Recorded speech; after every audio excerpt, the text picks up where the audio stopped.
Glórias a Deus, louvado seja o nome do Senhor. Irmãos, podem tomar assento. Os louvores, os hinos, as palavras foram ditas essa noite, tudo no sentido de vencer, né? Nasceu para vencer, você é o vencedor.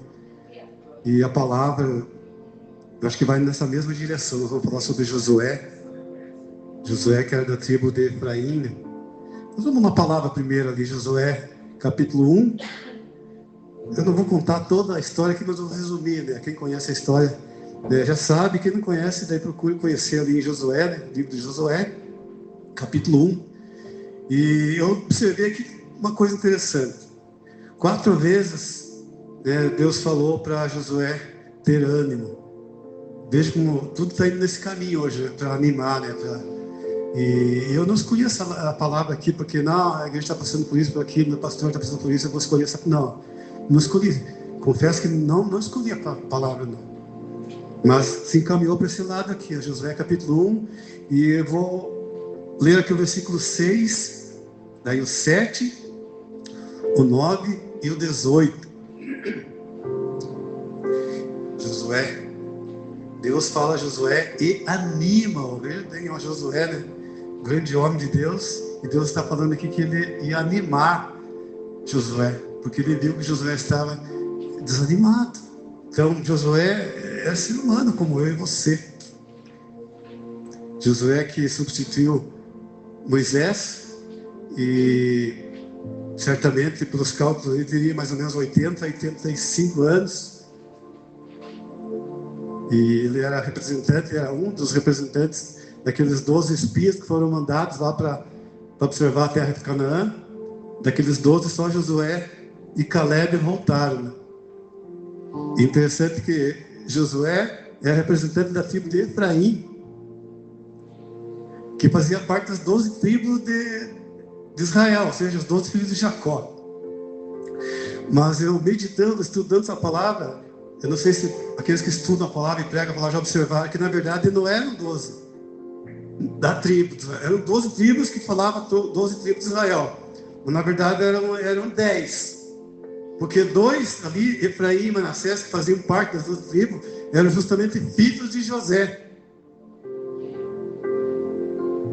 Interessante isso, né? Filhos, Efraim e Manassés, que faziam parte das 12 tribos. Até vou ler aqui as 12 tribos: Rúben, Simeão, Judá, Dan, Naphtali, Gade, Asher, Issacar, Zebulon, Efraim e Manassés, que eram filhos de José. E esses 2 filhos que José teve, Jacó adotou como filhos.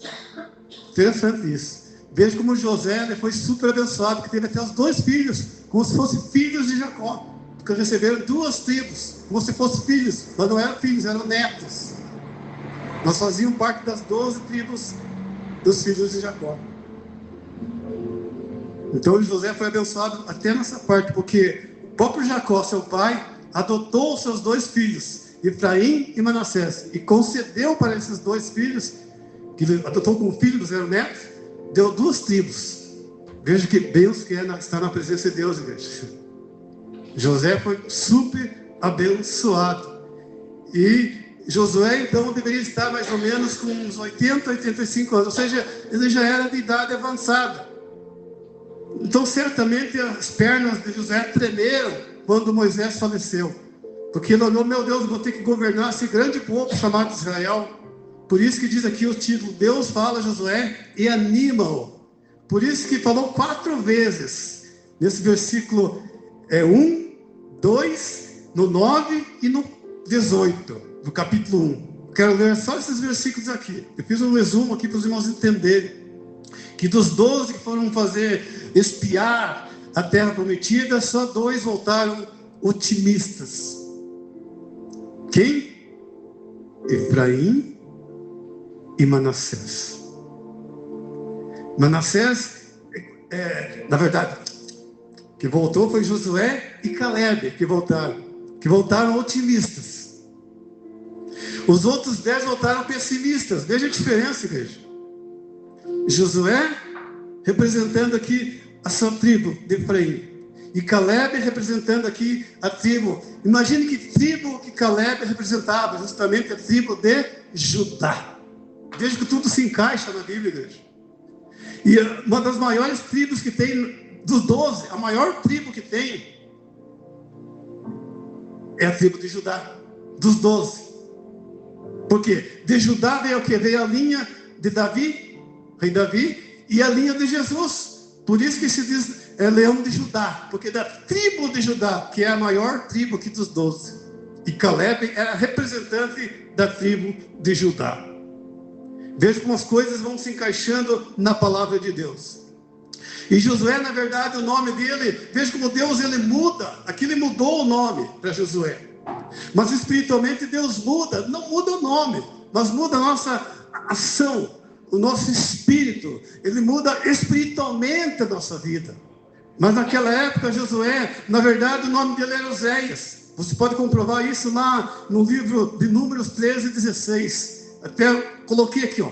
Números 13, 16 diz: estes são os nomes dos homens que Moisés enviou a espiar aquela terra, ou seja, Canaã, a terra prometida. E a Oséias, filho de Num, Moisés chamou Josué. Deus mudou o nome, que era Oséias, para Josué. Porque Oséias apenas significava salvação, o salvo. E Josué vai além disso. Josué significa Deus é a minha salvação, Deus é meu auxílio. Veja como é diferente o significado de Josué para Oséias. Oséias é somente salvação. Agora Josué significa Deus é a minha salvação. Então quando Deus muda, Ele não muda o nosso nome hoje, Ele muda a nossa atitude, nossas ações, o nosso testemunho. É por isso que quando Deus diz que deu um novo nome para você, não quer dizer que Deus vai mudar o teu nome lá na certidão de nascimento, lá no documento, não. É no sentido espiritual. Ele muda, tem que mudar. O que diz Malaquias, eu acho que no 3,18? E outra vez vereis a diferença entre o que serve a Deus e o que não serve, entre o justo e o injusto. Veja que a Bíblia diz e outra vez. Quer dizer, aconteceu uma vez, outra vez, outra vez, uma vez, outra vez. Ou seja, é uma repetição, é um testemunho que se repete na vida do homem e da mulher de Deus. A diferença não é na parte externa, a diferença não é, ainda que você tenha que andar, claro, decentemente, ainda que você tenha que andar com roupas decentes, claro, isso é evidente como cristão, mas a diferença não está numa gravatinha, num paletó, num sapatinho lustrado, onde você penteia até o teu cabelo de crente, que agora você penteia direitinho, assim como um crente. Não, a diferença, glória a Deus por isso, coloca a roupa melhor, vem na igreja, o terninho, a gravata, amém, glórias a Deus, é muito bom você se apresentar bem, não diante da igreja, mas diante de Deus, aleluia. O médico, quando vai consultar você, ele vai de calção, vai de bermuda? Não, ele vai de jaleco. O professor, quando dá aula, ele vai lá de cueca? Não, ele vai com a vestimenta apropriada. O enfermeiro, quando vai tratar de você, vai do quê? Vai de pijama? Não. O juiz, quando vai julgar, ele vai com o quê? Ele vai com aquela... Como é que chama aquela vestimenta do juiz? Toga, né? O advogado, quando vai defender no júri, ele vai do quê? Ele vai de roupa da praia? Não, ele vai de gravata, terno. Ou seja, cada momento tem a sua roupa adequada. Então, glórias a Deus que você coloca a tua melhor roupa para vir na igreja. Mas pela palavra de Deus, você sabe que a tua vestimenta, ela é interior. Alabachúrica, diga graças a Deus. A vestimenta é interior. Versículo 1 do capítulo 1 de Josué. Olha só, esforça-te e tem bom ânimo, porque tu farás a este povo, tome para você essa bênção, a este povo herdar a terra que jurei a seus pais lhes daria. Fé e obras. Versículo 2. Versículo 6, agora versículo 7. Tão somente Mais uma vez, ó, segunda vez. Esforça-te e tem muito bom ânimo para teres o cuidado de fazer conforme toda a lei que meu servo Moisés te ordenou. Dela não te desvies nem para a direita e nem para a esquerda, para que prudentemente te conduzas por onde quer que andares. Foi lido aqui, né? Onde você estiver, tem que ser abençoado. E você tem que colocar radicalmente a palavra de Deus na tua vida. Eu, com relação à palavra, sempre falo para minha família, minha esposa, eu, com relação à palavra, eu sou radical. Se a Bíblia diz que onde nós colocarmos o nosso pé, abençoado será, vai ser. Não importa o lugar. Ah, mas aquela casa lá morou a pessoa que se enforcou lá, aquela casa amaldiçoada. Não. Eu não morei numa casa aqui da Argentina que tinha falado que tinha se enforcado um homem no sótão. Eu morei lá naquela casa. Nunca vi nada, a não ser barulho de rato correndo.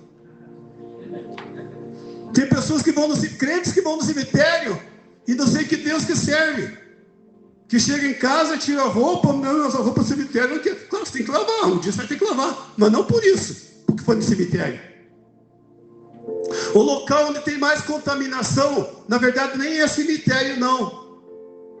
No cemitério nem tem contaminação, mas o local que tem mais contaminação é o local onde as pessoas são levadas para serem tratadas, hospital.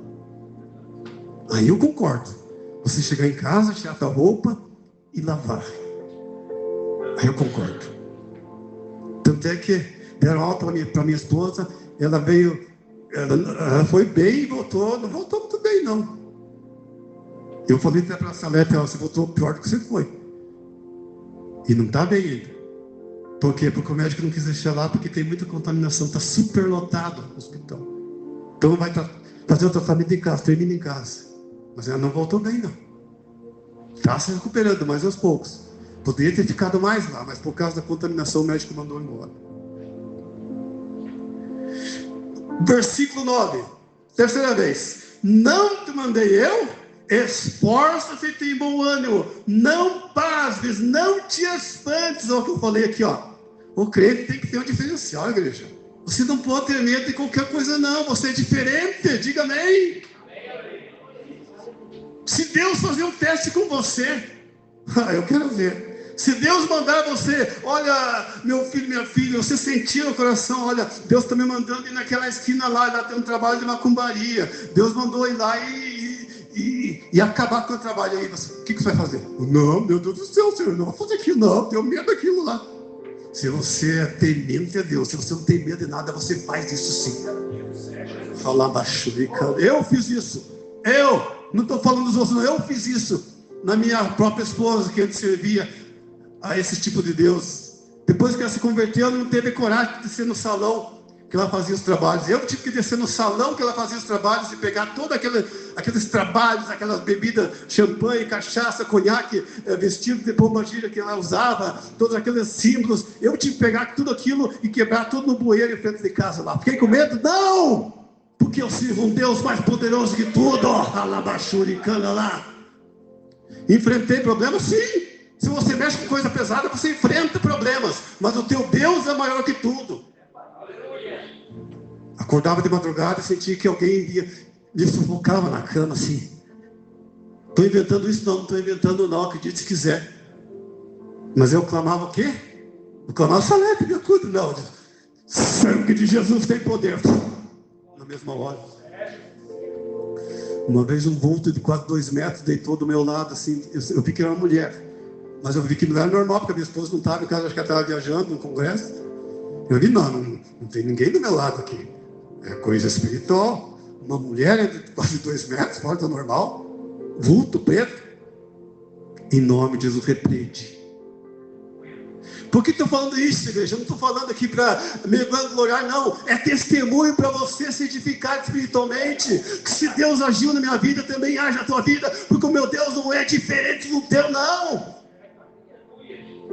O último espírito, até a minha esposa se livrar daquele mundo. Olha quanta coisa que nós dois passamos juntos, que ela deixou daquele mundo. Então, o Satanás não vai dar por derrotado assim no início, não. Ele vai perturbar. Era aquelas mãos assim, quem já viu o filme de terror sabe, aquelas mãos assim compridas, assim, secas. Eu sentia passar nos meus pés assim quando estava deitado. gelada assim. Era uma mesa de vidro, caiu na sala. Acredite se quiser, igreja. Não estou falando para você acreditar, estou falando aqui o testemunho, que o que Deus faz nas nossas vidas. Caiu, eu perdi uma mesa de vidro, caiu na sala, mas sem ninguém tocar, porque o espírito maligno estava ali perturbando. Não, Salete, você deixou daquela vida, eu não quero que você vá para o evangelismo, não quero que seja evangélico. Agora você tem um marido que é evangélico, mas eu vou perturbar a vida de vocês. Para resumir, o último espírito que saiu da minha casa foi na própria vida. Eu posso falar porque a Salete não está aqui, ela se sente constrangida, né? E ela não contou testemunho, ela deve contar testemunho, porque ela tem um testemunho muito forte. Muito forte. Mas ela não sei se tem medo, tem vergonha. E a gente não pode ter vergonha daquilo que passou. Tem que contar testemunho. O último espírito que eu mesmo expulsei dela foi o espírito de pombagira. Quando acordei de madrugada, acordei com aquela gargalhada assim. Quem sabe o que é pombagira sabe como é que é a gargalhada de pombagira. Né? Aquela gargalhada assim, escandalosa. Eu sei que ela levantou assim, não levantou da cama, mas ficou assim, na cama. Daí, do costume, sempre tem um vidrinho de óleo ungido do lado da cama, assim, peguei aquele óleo ungido, assim, coloquei a mão na cabeça dela e expulsei aquela espírito de pombagira ali dentro. Nunca mais. Acabou. Acabou. Quem manda agora é o Espírito Santo, não tem nada de espíritos malignos. Então, a terceira vez é ali no versículo 9, do capítulo 1 de Josué. E a quarta vez lá no 18, igreja. Olha lá. Josué capítulo 1, versículo 18. Todo homem que for rebelde a tua boca e não ouvir as tuas palavras em tudo quanto lhe mandares, morrerá. Tão somente esforça-te e tem bom ânimo. Veja que Deus, Ele sempre dá uma atitude para você. Deus não faz nada assim, de repente, de graça. Sempre tem algo para você fazer. Sempre tem algo para mim fazer. Se você notar todas as bênçãos, os milagres, ou praticamente todos, que Jesus fez, sempre nós tivemos que fazer alguma coisa. Por exemplo, aquele que foi curado da visão, que Jesus cuspiu no barro e mandou se lavar. Ele teve que fazer alguma coisa. Eu estou citando apenas esse exemplo, mas tem muitos exemplos. Só o homem e a mulher não precisam fazer nada para receber a bênção, só naqueles momentos que realmente não podia fazer nada, igreja. Está entendendo? Eu estou dizendo pela palavra de Deus que Deus não quer pessoas cristãs preguiçosas, não. Aquilo que nós podemos fazer, nós temos que fazer. Os únicos momentos que Jesus fez alguma coisa sem a pessoa fazer nada foram nos momentos que a pessoa não podia fazer nada. Aleluia! Como é o caso do rei Ezequias. Ele não podia nem levantar, porque a Bíblia diz que ele estava com uma doença terrível, só virou para o canto. Como o caso daquelas pessoas que levaram aquele homem na maca, na cama, e colocaram pelo telhado. Ele não podia ir. Então as pessoas levaram ele. Está entendendo, igreja? Quanto crente preguiçoso tem, né? Porque, não, irmão, eu já vi pessoas nessa igreja que fazerem campanhas corrente e quebrarem, ou colocarem outra pessoa no lugar para continuar. É errado. É errado. Se a pessoa continuou, ela tem que continuar com a coisa. Ah, mas é meu filho. Não. Você fez o voto com Deus. Você tem que continuar. Não tem substituto da bênção. Ali Josué 14:7. Eu falei que Josué tem mais ou menos 80, 85 anos quando foi colocado ali por Deus, porque se baseando mais ou menos na idade de Caleb, né? Que ali no Josué 14:7, ali diz a idade de Caleb, né? Ali diz 14:7. 40 anos tinha eu, ou seja, Caleb está falando. Quando Moisés, servo do Senhor, me enviou de Cades Barneia a espiar a terra, eu lhe trouxe resposta como sentia no meu coração. Ou seja, Caleb, a Bíblia cita que tinha 40 anos, mas Josué não cita. Mas fazendo uns cálculos mais ou menos, Josué tinha aproximadamente 80, 85 anos. Então, é natural nessa idade a pessoa, fisicamente falando, ela ficar desanimada. Mas por isso que Deus 4 vezes falou para se esforçar, ter bom ânimo. Veja que a atitude do homem e da mulher de Deus é sempre o primeiro. Quando você tem que fazer alguma coisa, igreja, a bênção está no final, nunca é invertido. As pessoas muitas vezes querem a bênção primeiro, para depois você diz, não, primeiro tem que fazer alguma coisa. Você notou que todos os versículos que nós lemos aqui, Deus pede uma coisa primeiro e depois a bênção no final.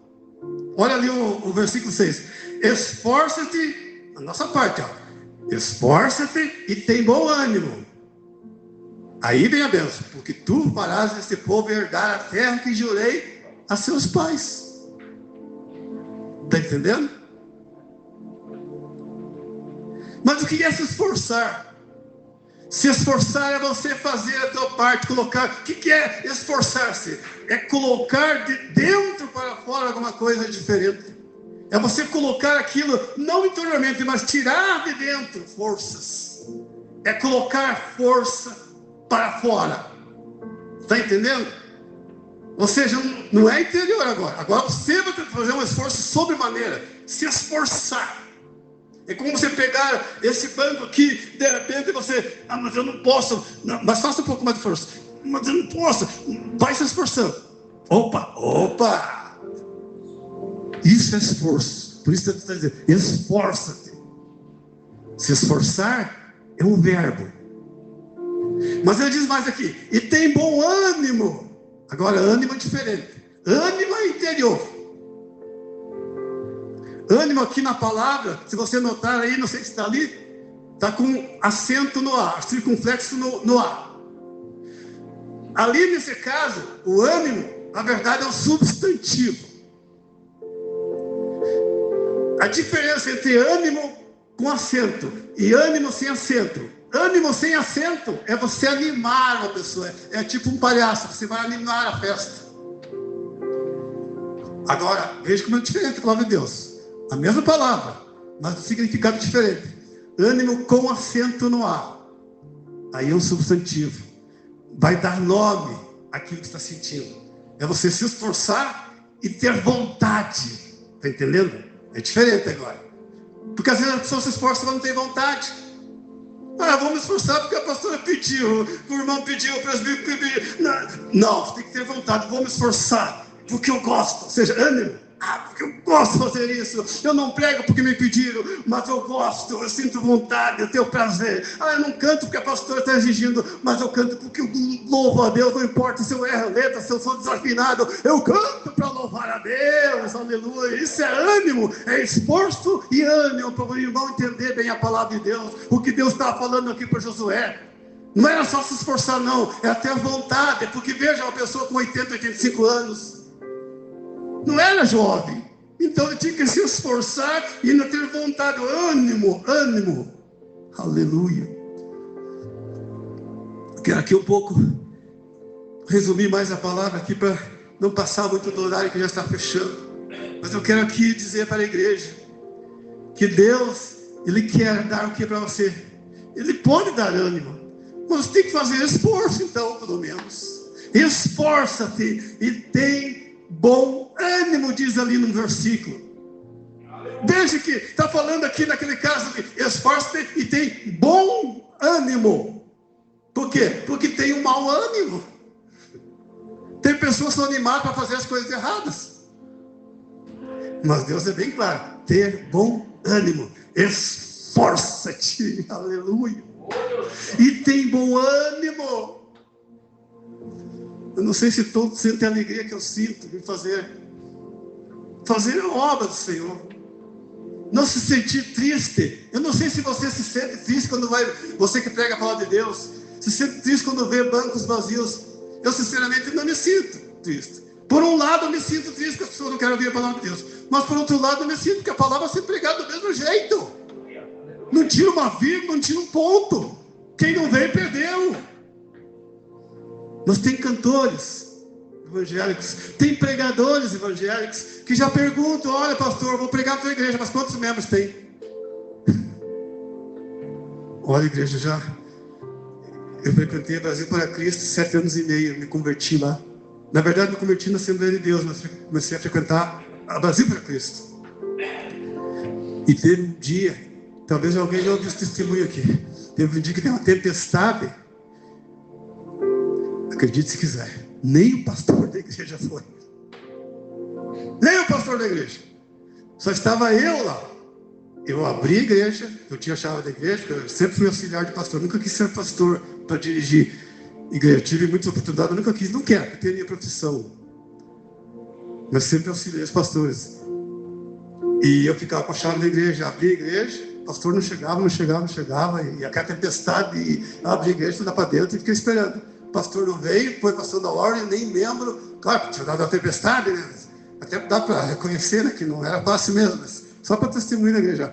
Eu abri a igreja, como não veio ninguém, fiz a minha oração, fiz o que tinha que fazer ali, fechei a igreja e fui embora. Agora tem pastores que querem saber quantos membros tem, cantor, então na época de CD eles perguntavam quantos membros tem. No mínimo 100 CDs tem que vender para mim fazer um trabalho para a igreja. Não, eu quero dizer que para a igreja, já falei isso 1000 vezes, a pregação minha vai ser sempre a mesma. Tenha 1000 pessoas ou tenha uma pessoa só, a pregação sempre é a mesma. Não tira uma vírgula, nem ponto, em nome de Jesus. Porque quem aprende primeiro sou eu, depois a igreja. Esforça-te e tem bom ânimo, porque Deus está contigo. Você está olhando para uma pessoa que passou por quase tudo nessa vida. Já enfrentei enchente, já passei, quase fui queimado vivo, pegou fogo na minha calça uma vez, incêndio. Eu fui preso injustamente, já tive meningite, tenho 7 graus de miopia. Os irmãos não sabem, mas eu sinto dificuldade, eu tenho 2 óculos aqui. Estou fazendo acompanhamento da próstata desde os 40 anos.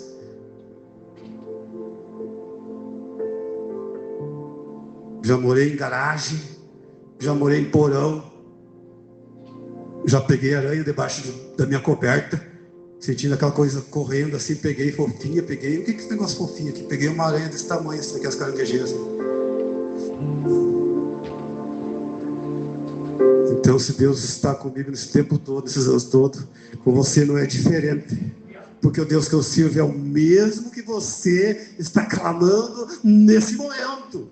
O mesmo Deus que eu sirvo é o mesmo que está curando você se for necessário, concedendo um milagre se for necessário, uma bênção especial para você. Porque se Deus me curou da meningite há quase 60 anos atrás, nos braços da minha mãe, sem ficar nenhuma sequela, porque quando a meningite não mata, ela deixa sequelas. Até hoje é assim, com toda a medicina avançada, ainda é assim.